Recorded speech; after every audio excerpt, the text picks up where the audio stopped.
viewers, welcome to the domestic news update on Top Accolade News. The headlines: Lagos indigenous youth reject endorsement of SEYI TINUBU for 2027 governorship. IPOB disowns Simon Ekpa after arrest in Finland. PDP North Central CAUCUS opposes indefinite postponement of NEC meeting. ATIKU criticizes TINUBU'S borrowing. In politics, Lagos indigenous youth reject endorsement of SEYI TINUBU for 2027 governorship.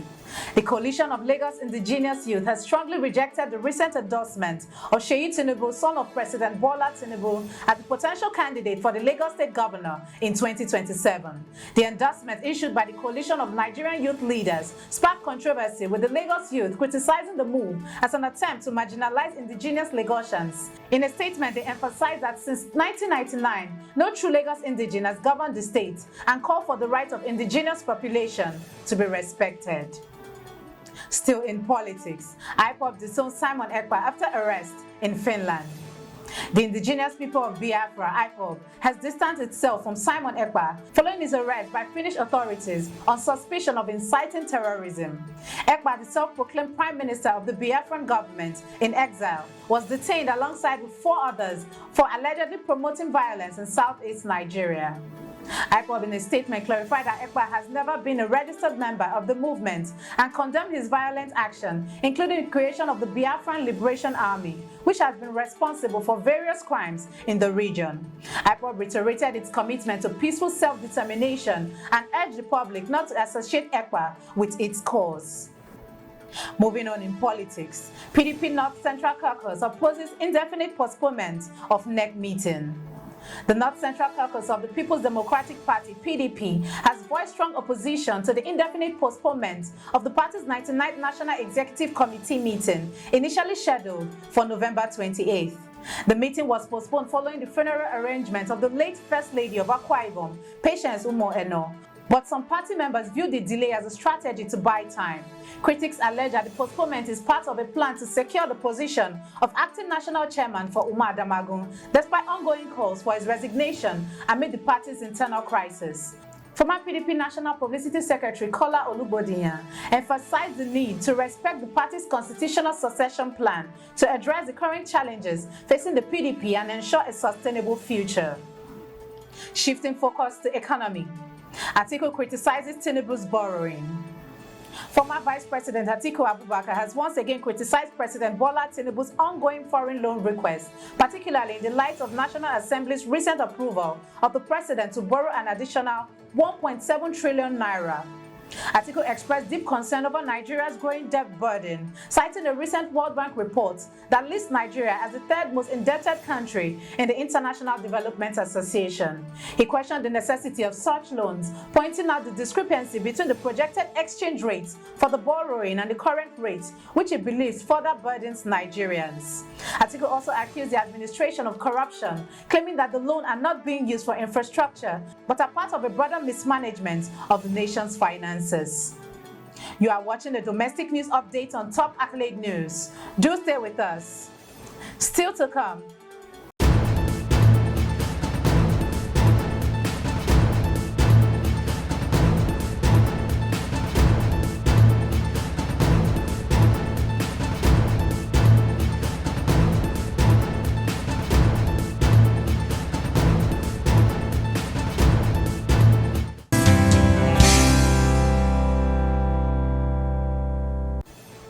For staying with us. Still in economy, Lagos government proposes 3 trillion naira budget for 2025. Lagos State Governor Babajide Sanwo-Olu has presented a robust 3 trillion naira budget for 2025, prioritizing economic growth, infrastructure, and the tourism sector. The proposed budget, which reflects a 32.5% increase over the previous year, allocates 908.7 billion naira to economic affairs sector, covering key areas like tourism, creative arts, and infrastructure. With a focus on sustainability, the budget aims to drive development through projects such as Green Line Rail Corridor and completion of 30 major road projects. Governor Sanwo-Olu assured Lagosians that the budget will stimulate growth, create jobs, and improve infrastructure, with the goal of making Lagos an even more dynamic economic hub.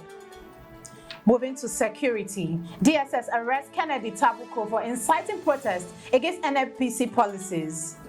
The Department of State Security Service has arrested Kennedy TABUKO, a self-proclaimed leader of the Niger Delta Development Initiative, for attempting to incite public unrest against government policies, specifically those of the Nigerian National Petroleum Corporation, NNPC.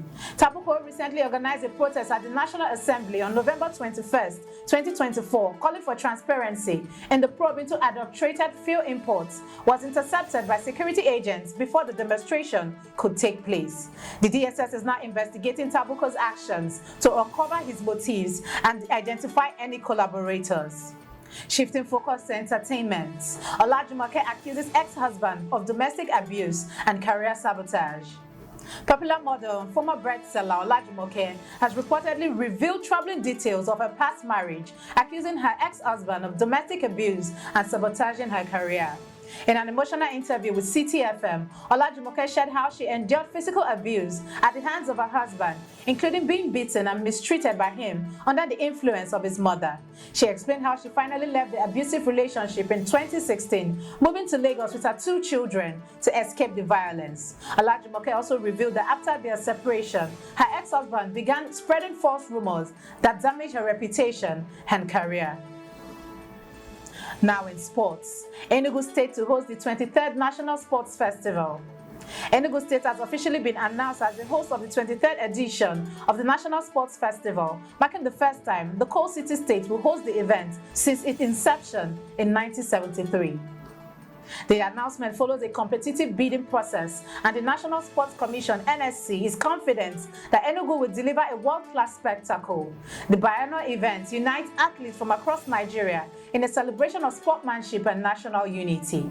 With the Gateway Games 2024 set to take place in Ogun State in January, Enugu now has ample time to prepare for what promises to be a landmark event in Nigerian sports. That concludes our domestic news update for today. Stay tuned for more domestic news and developments. Thanks for joining us. I am Okocha Ojorumi. Connect and engage with us on all our social media handles. Do have a wonderful day.